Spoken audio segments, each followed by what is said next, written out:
بسم اللہ الرحمن الرحیم۔ قابل احترام بزرگوں، نوجوانان اسلام، نونہالان اسلام، پردہ نشی اسلامی خواتین، میری اچھی مائیں، بہنیں اور میری بیٹیاں، جیسا کہ حدیث آپ کے سامنے آ چکی ہے کہ اس دنیا میں جتنی شے ہے، جتنی چیزیں ہیں، یہ دنیا بذات خود ملعون ہے، اور دنیا میں جتنی چیزیں ہیں سب ملعون ہیں سوائے اللہ کے ذکر کے اور ان چیزوں کے جس کا تعلق اللہ کے ساتھ ہے،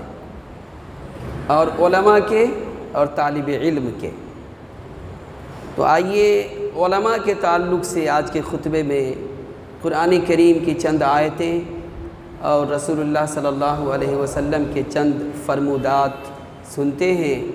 اور غور کرتے ہیں کہ اللہ سبحان نے علماء کا مقام کیا رکھا ہے اور علماء ملعون کیوں نہیں ہیں۔ قرآن کریم میں سورہ آل عمران ہے، سورہ آل عمران آیت نمبر 7 میں اللہ تبارک و تعالیٰ نے فرمایا هو الذی، وہی اللہ ہے، انزل علیک الکتاب، جس نے اے محمد صلی اللہ علیہ وسلم آپ پر کتاب نازل فرمایا، یعنی وہی اللہ ہے جس نے اپنے نبی پر کتاب اتاری، کتاب نازل فرمائی۔ منہ آیات محکمات، جس میں مضبوط آیتیں ہیں، یعنی قرآن کریم میں مضبوط آیتیں ہیں، ہن ام الکتاب، اور وہی اصل کتاب ہے، یعنی جو مضبوط آیتیں ہیں وہی اصل کتاب ہے، اسی پر عمل کرنا ہم سب کی ذمہ داری ہے، ہم سب پر فرض ہے۔ اس کے علاوہ چند ایسی آیتیں ہیں وَأُخَرُ مُتَشَابِہَاتٌ، چند ایسی آیتیں ہیں جن کے معنی اور مطلب اللہ کے سوا کسی کو معلوم نہیں ہے، اللہ ہی جانتا ہے کہ اس کا معنی کیا ہے، اللہ ہی کو معلوم ہے کہ اس کا مطلب کیا ہے۔ تو فَأَمَّا الَّذِينَ فِي قُلُوبِهِمْ زَيْغٌ، تو جن کے دلوں میں بیماری ہوتی ہے نا، وہ ان آیتوں کے پیچھے پڑ جاتے ہیں، ان آیتوں کی مطلب جاننے کی کوشش کرتے ہیں، ان آیتوں کا منمانا تعبیلیں کرتے ہیں، ان آیتوں کا اپنے دماغ سے معنی نکالنے کی کوشش کرتے ہیں، تو جن کے دلوں میں بیماری ہوتی ہے۔ اور خوب اچھی طرح سے یاد رکھیے کہ جتنے بھی گمراہ فرقے اسلام کے نام پر وجود میں آئے، انہی متشابہات آیات کے پیچھے پڑ کے وجود میں آئے، چاہے وہ قادیانی ہو، چاہے وہ شیعہ ہو یا رافضی ہو یا اور کوئی بدعتی مشرکانہ عقائد کے حاملین فرقے کے لوگ ہو، وہ متشابہات آیات کے پیچھے جاتے ہیں اور جانے کے بعد اس میں تلاش جستجو کرتے ہیں وغیرہ وغیرہ، اور پھر اپنے دماغ سے کوئی معنی مقرر کر لیتے ہیں اور اسی کو وہ اسلام سمجھنے لگتے ہیں، اسی کو وہ اللہ کا قرآن سمجھنے لگتے ہیں، حالانکہ ایسی بات نہیں ہے، کیونکہ اللہ تبارک و تعالیٰ نے خود فرما دیا وَمَا يَعْلَمُ تَعْوِيلَهُ إِلَّا اللَّهُ، ان متشابہات آیات کے جو معنی ہیں وہ صرف اللہ جانتا ہے، اللہ کے علاوہ کسی کے علم میں نہیں ہے۔ اب علماء کی تعریف اللہ فرما رہا ہے وَالرَّاسِخُونَ فِي الْعِلْمِ، جو لوگ علم رکھتے ہیں، گہرا علم رکھتے ہیں، علم میں راسخ ہے، راسخ فی العلم ہے، علماء ہیں، تو وہ لوگ کہتے ہیں، کیا کہتے ہیں؟ آمنا بہ کل من عند ربنا، ہم ان آیتوں کے اوپر اسی طرح سے ایمان رکھتے ہیں جیسے کہ اللہ نے نازل فرمایا ہے۔ خلاص، دیکھیں کتنی پیاری بات اللہ نے فرمائی ہے کہ علماء کہتے ہیں، یہ علماء کا کام ہے، اور وَمَا يَذَّكَّرُ إِلَّا أُولُو الْأَلْبَابِ، اور نصیحت تو صرف عقل مند ہی حاصل کرتے ہیں، اور ظاہر سی بات ہے عقل بھی آتی ہے تو علم کے ذریعے سے بھی ہی آتی ہے، اس لیے علماء ملعون نہیں ہیں، علماء عزت والے ہیں۔ کیسے عزت والے ہیں؟ آپ سورہ آل عمران آیت نمبر 18 دیکھیے، اللہ فرماتا ہے شہید اللہ انہ لا الہ الا ہوا، اللہ گواہی دیتا ہے کہ اللہ کے سوا کوئی معبود نہیں ہے، خود اللہ گواہی دے رہا ہے۔ اب اللہ کے ساتھ گواہی دینے والے اور کون لوگ ہیں؟ والملائکۃ، اللہ کے فرشتے ہیں، اللہ کے فرشتے ہیں جن پر تمام چیزیں آیا ہے، ظاہر ہے، وہ فرشتہ ہے، سب کو جان رہا ہے، اللہ کی کبریائی اس کے سامنے ہے، اللہ کا عظمت اس کے سامنے ہے، اللہ سبحان کا مقام اور مرتبہ ان فرشتوں کے سامنے ہے، تو فرشتے بھی گواہی دے رہے ہیں، اللہ خود بھی گواہی دے رہا ہے اور اللہ کے ساتھ فرشتے بھی گواہی دے رہے ہیں، وَأُولُو الْعِلْمِ، اور اہل علم بھی اس بات کی گواہی دیتے ہیں۔ امام قرطبی رحمۃ اللہ علیہ فرماتے ہیں، غور کیجئے، توجہ کیجئے، امام القرطبی رحمۃ اللہ علیہ فرماتے ہیں کہ اس آیت میں علم کی فضیلت اور علماء کی عظمت کا ذکر ہے۔ اگر علماء سے زیادہ عزت والا کوئی اور ہوتا تو اللہ تبارک و تعالیٰ اس آیت میں ان کو بھی بیان کرتا، لیکن اللہ سبحان اور اللہ کے فرشتے اور علماء، انبیاء کرام کو جو علم دیا جاتا ہے اس علم کو حاصل کرنے والے کو ہی علماء کہتے ہیں، تو انبیاء کی تو بات ہی جدا ہے۔ تو عزت والا جو ہے اللہ کی نظر میں، جن لوگوں کو اللہ نے عزت عطا کیا ہے، ان میں سر فہرست علماء ہے، دنیا میں سر فہرست علماء کا مقام اور مرتبہ ہے۔ اسی طرح سے سورہ العنکبوت آیت نمبر 43 میں اللہ فرماتا ہے وَتِلْكَ الْأَمْثَالُ نَضْرِبُهَا لِلنَّاسِ، کہ اللہ لوگوں کے لیے مثالیں بیان کرتا ہے تاکہ لوگ بات کو سمجھے،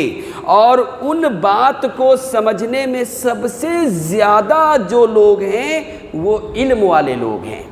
علماء ہیں۔ وَمَا يَعْقِلُهَا إِلَّا الْعَالِمُونَ، اور انہیں صرف علم والے ہی سمجھتے ہیں، علماء ہی سمجھتے ہیں۔ تو اس آیت کریمہ میں بھی علماء کے مقام اور مرتبہ کو اللہ سبحان نے بیان فرمایا ہے۔ اسی طرح سے ایک اور مقام پہ اللہ فرماتا ہے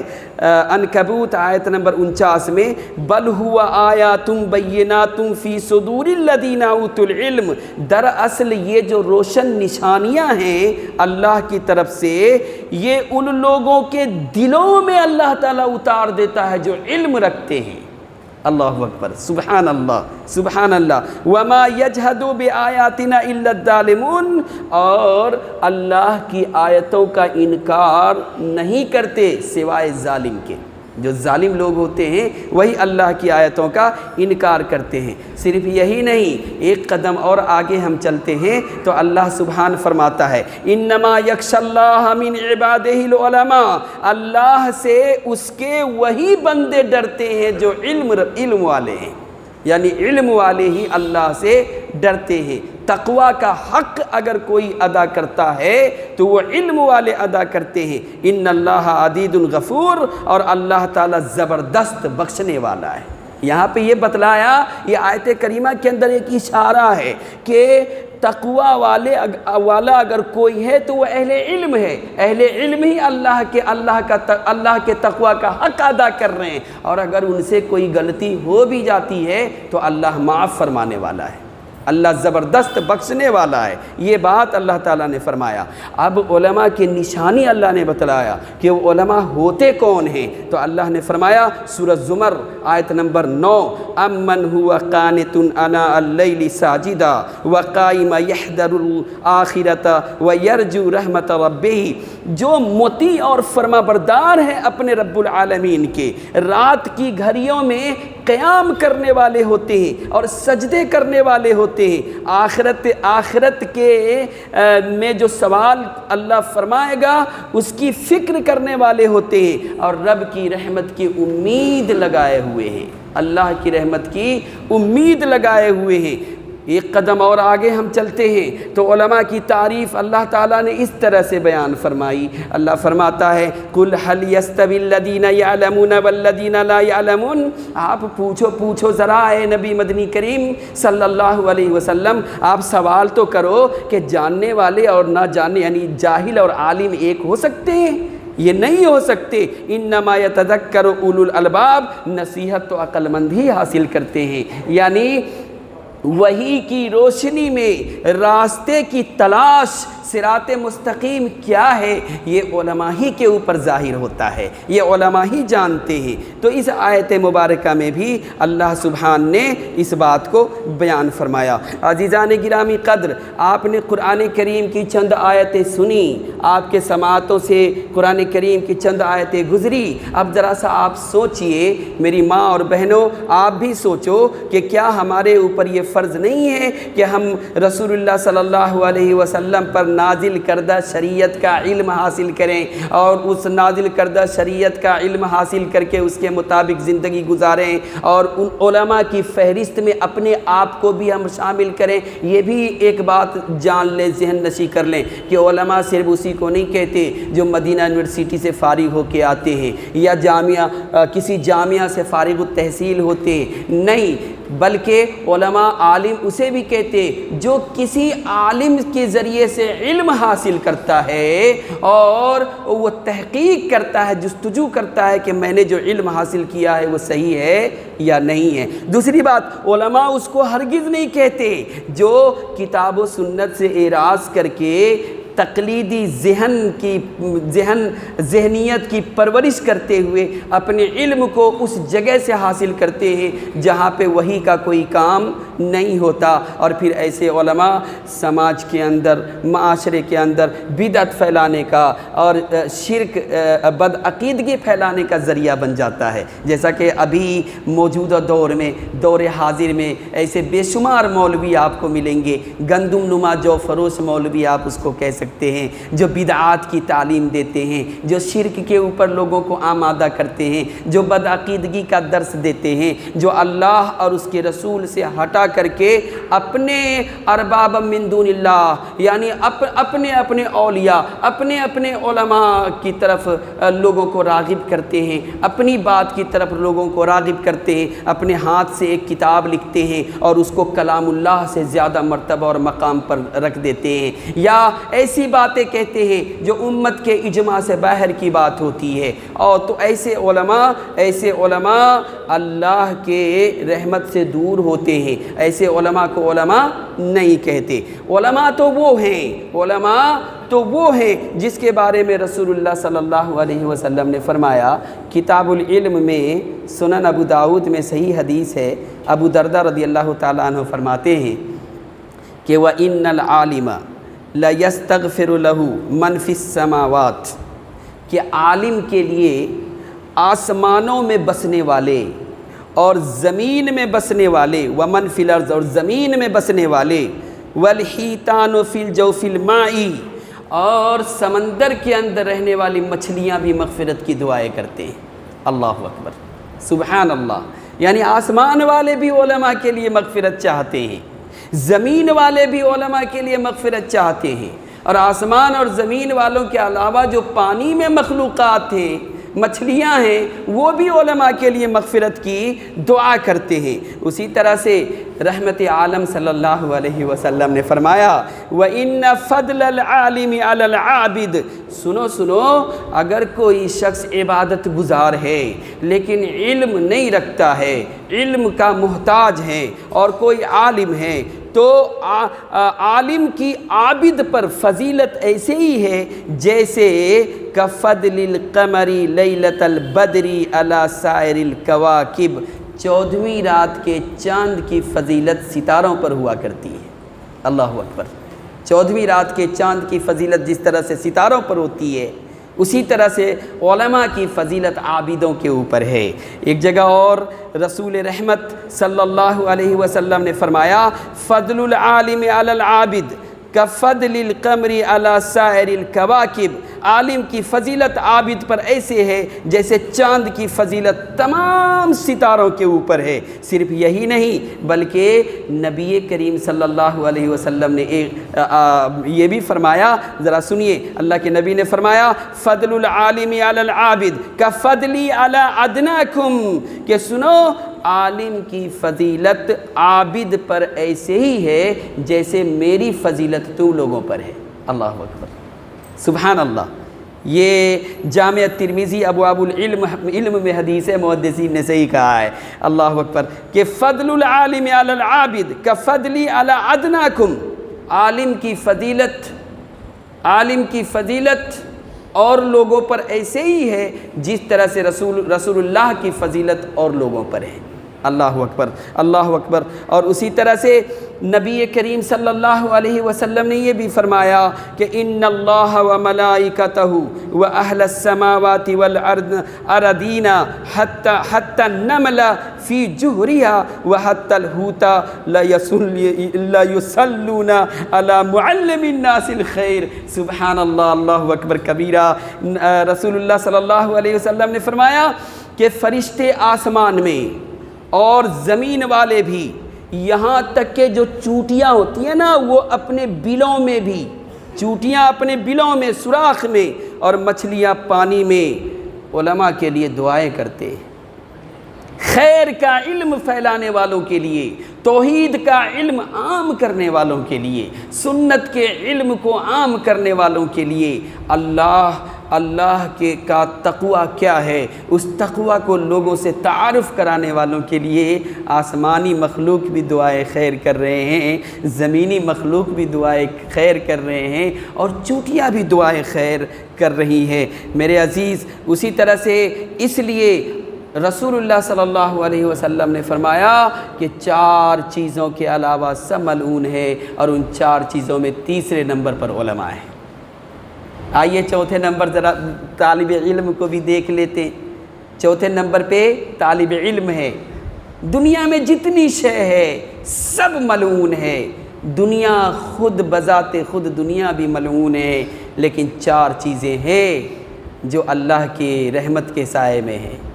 ملعون نہیں ہیں۔ اور 4 چیزوں میں تو خود ایک اللہ کا ذکر ہے، دوسری اللہ سے تعلق رکھنے والی چیزیں ہیں، اور تیسرے نمبر پر علماء بتایا رسول اللہ نے، اور چوتھے نمبر پر طالب علم۔ طالب علم کے بارے میں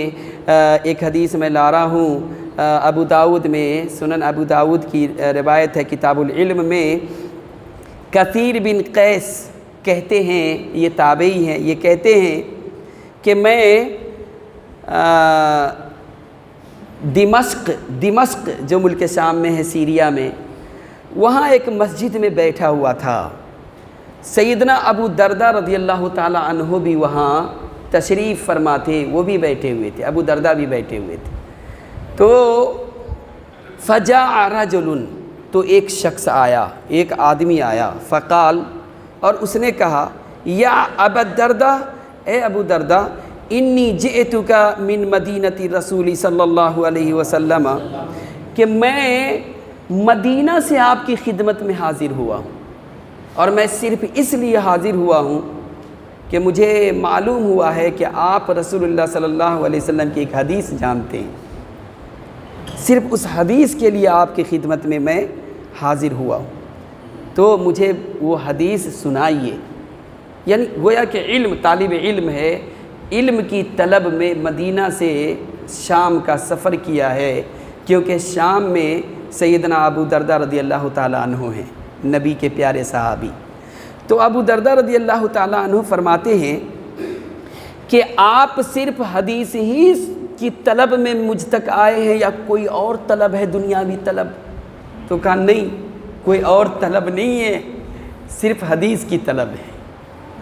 ہم بھی کبھی جاتے ہیں، کہیں گئے ہیں، صرف اس نیت سے کہ ہمیں علم حاصل ہو جائے، ہمیں رسول کریم کا علم مل جائے۔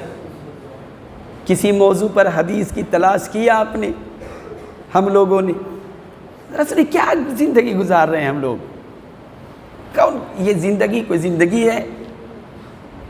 بہت درد سے بول رہا ہوں، ذرا سوچئے کیا زندگی گزار رہے ہیں ہم؟ اسے زندگی نہیں کہتے۔ اللہ رب العالمین کی قسم ہے، زندگی تو ابو دردہ نے گزاری تھی، زندگی ابو عبیدہ بن جراح نے گزاری تھی، زندگی خالد بن ولید نے گزاری۔ یوں ہی شب و روز میں کھو کے ہم رہ گئے ہیں۔ اب بالکل ہی ذرا یہ ہوتا ہے نا کہ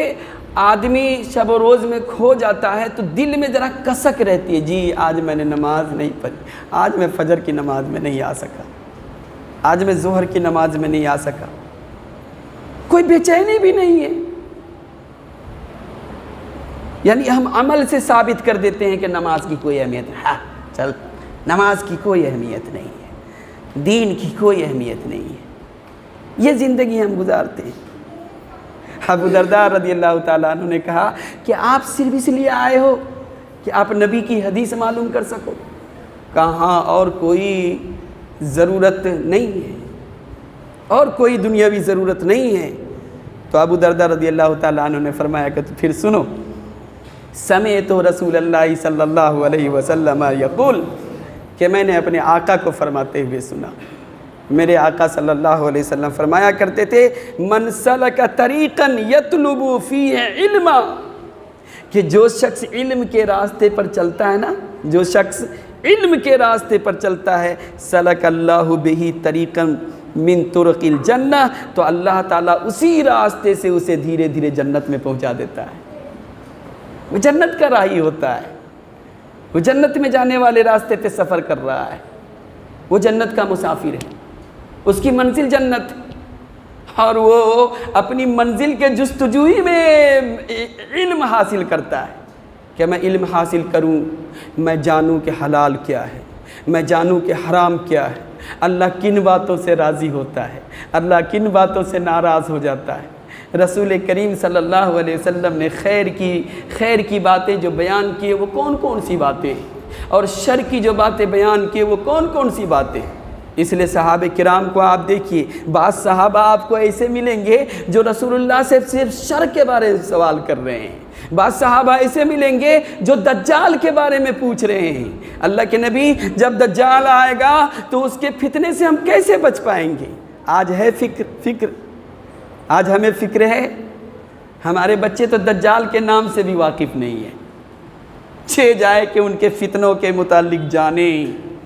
ان کے خر کے عادت والی یعنی عادت کے خلاف چیزوں کے بارے میں جانیں، انہیں تو دجال کے نام کا بھی علم نہیں۔ حالانکہ رسول نے کیا تعلیم دی کہ ہر نبی نے اپنے امت کو دجال کے متعلق بتلایا، اور میں بھی تمہیں بتلا رہا ہوں۔ گویا کہ رسول اللہ صلی اللہ علیہ وسلم یہ ارشاد فرما رہے ہیں کہ تم بھی اپنے بچوں کو بتلاؤ۔ اور دیکھیں نا، موجودہ زمانہ جو ہے، موجودہ زمانہ کیا ہے؟ یہ انڈرائڈ کیا کہتے ہیں، موبائل فون، یہ انٹرنیٹ، یہ طرح طرح کے اپلیکیشنز، اور جتنے یہ سب غفلت میں ڈالنے کے لیے انسانوں کو غفلت میں ڈالنے کے لیے بنایا گیا ہے۔ بعض لوگ کہہ دیتے ہیں کیا جی فائدہ بھی ہے۔ اللہ کی قسم، موبائل سے دنیاوی فائدے کے علاوہ اخروی کوئی فائدہ نہیں ہے۔ یہ جو بعض لوگ بہانے بناتے ہیں نا، اس میں قرآن سرچ کیا جاتا ہے، حدیث سرچ کیا جاتا ہے، کتنے لوگ ہیں، کتنے لوگ ہیں ایسے بتائیں آپ؟ 1000 میں کوئی ایک آدمی مل جائے گا جو واقعی ان چیزوں سے اچھا کام لے رہا ہے۔ میرے عزیز، اللہ گواہ ہے، علم علماء کے پاس ہے، علماء سے رجوع کریں، علماء کے پاس جائیں، بیٹھیں، سنیں، سمجھیں، بحث کریں اور سند کے ساتھ ان سے بات معلوم کریں۔ عالم صاحب، آپ کی عزت کر رہا ہوں، آپ کی عزت سر آنکھوں پر ہے، لیکن ہمیں جو بات آپ بتلا رہے ہیں اس کے اوپر کوئی دلیل بھی تو ہوگی، آپ دلیل پیش کریں۔ انشاءاللہ تعالیٰ یہ جتنے بھی مکار مولوی ہیں نا، سب اپنا برا بستر باندھ لیں گے ایک دن انشاءاللہ، اگر لوگوں کا ذہن ایسا ہو جائے۔ اسی طرح سے حضرت ابو درداء رضی اللہ تعالیٰ عنہ نے یہ بھی فرمایا، وَإِنَّ الْمَلَائِكَةَ لَتَدْعُ أَجْنِحَتَهَا رِضًا لِطَالِبِ علم، کہ جب کوئی طالب علم حدیث قرآن کا علم حاصل کرنے کے لیے اپنے گھر سے نکلتا ہے تو اللہ اکبر، تو حصول علم کے لیے جب نکلتا ہے تو فرشتے طالب علم کے پاؤں کے نیچے اپنے پر کو بچھا لیتے ہیں، فرشتے اپنے پر کو بچھا لیتے ہیں طالب علم کے پاؤں کے نیچے، اور یہ جو سب میں بیان کر رہا ہوں ماشاءاللہ ٹھوک کر کے تحقیق کے ساتھ بیان کر رہا ہوں، شک شبہ کی کوئی گنجائش نہیں ہے، صحیح حدیث آپ کے سامنے لا رہا ہوں۔ اب ذرا غور کریں کہ فرشتے اللہ کا نورانی مخلوق ہے، نورانی مخلوق۔ اگر آپ قرآن کا علم گھر سے نکلتے ہیں، چلو امام صاحب سے آج سورۃ العصر سیکھیں گے، چلو امام صاحب سے آج ثنا کا معنی جانیں گے، چلو امام صاحب سے آج درود جو کہ الفاظ ہیں، درود کے جو الفاظ ہیں کس حدیث میں آئی ہے اس کو جانیں گے، چلو امام صاحب سے آج علم کے اوپر بات کریں گے۔ آپ نے نیت کر لی، کوئی اور نیت نہیں ہے آپ کے دل میں، اب آپ چل دیے۔ اب آپ جیسے ہی گھر سے چلے، آپ جانتے ہیں آپ فرشتوں کے پر کے اوپر آ رہے ہیں، فرشتے آپ کے پاؤں کے نیچے اپنا پر بچھا رہا ہے۔ سبحان اللہ سبحان اللہ، آپ کے پاؤں کے نیچے فرشتہ پر بچھا رہا ہے۔ صرف یہی نہیں بلکہ اور بھی بے شمار فضیلتیں عالم اور طالب علم کے لیے آتا ہے۔ اس لیے میرے عزیزوں، میری ماں اور بہنوں، میری بیٹیوں، سنو، ہم مسلمان ہیں الحمدللہ، اللہ ہمارا خاتمہ بھی اسلام پہ فرما دے، لیکن اس بات کو بھی ذہن میں رکھو کہ نماز کے علاوہ، روزہ، حج، زکوٰۃ کے علاوہ، حقوق الوالدین اور حقوق العباد کے علاوہ ہمارے زندگی میں یہ 4 چیزوں میں سے کوئی نہ کوئی ایک چیز ضرور ہونی چاہیے۔ اگر یہ چاروں چیزیں ہیں تو الحمدللہ نور علی نور ہے، اگر یہ 4 نہیں ہیں تو کم سے کم 4 میں سے ایک ضرور ہونی چاہیے۔ یا تو آپ اللہ کا ذکر ہمہ وقت کریں، یا اللہ سے تعلق رکھنے والی چیزوں کے ساتھ اپنا رابطہ رکھیں۔ ابھی ہماری ایک بہن آئی ہوئی ہے نماز میں، اس نے زمین خریدنے کے لیے تعاون کیا۔ ہم اس بہن کے لیے دعا کرتے ہیں کہ اللہ ہمارے اس بہن کے زندگی میں برکت دے، اے اللہ اس کے سر پہ ان کے شوہر کا سایہ تادیر قائم فرما، ان کے اولاد کو نیک اور صالح بنا۔ اور جو ہماری بہنیں ہیں ان سے گزارش کرتا ہوں کہ زمین جو مسجد کے لیے خریدی جا رہی ہے اس میں تعاون کریں۔ آپ لوگوں سے بھی گزارش کرتا ہوں کہ آگے آئیں، اللہ سے تعلق رکھنے والی چیزوں سے اپنے آپ کو جوڑیں اور علماء سے رابطہ رکھیں۔ اگر یہ بھی نہیں کرتے تو علم سیکھیں۔ یہ 4 چیزوں میں سے کوئی ایک چیز ہمارے اندر ہونی چاہیے۔ اللہ ہی توفیق دینے والا ہے، اللہ ہی توفیق دینے والا ہے۔ ہم ایک مرتبہ اور اللہ سے دعا کرتے ہیں، میں بار الہ سب کو خوش رکھ، اے اللہ سب کو سلامت رکھ، اے اللہ